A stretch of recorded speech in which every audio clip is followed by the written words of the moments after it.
2. Listen to 4 speakers and match them with their internet habits. What do you use the internet for the most?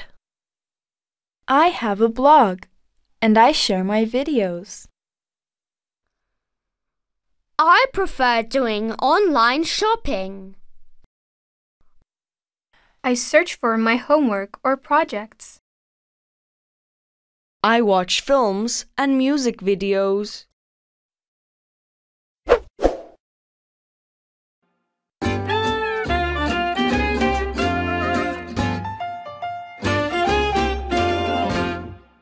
Two.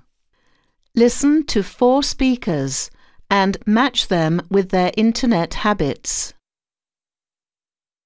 What do you use the internet for the most? I have a blog, and I share my videos. I prefer doing online shopping.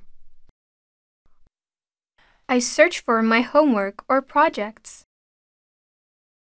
I watch films and music videos.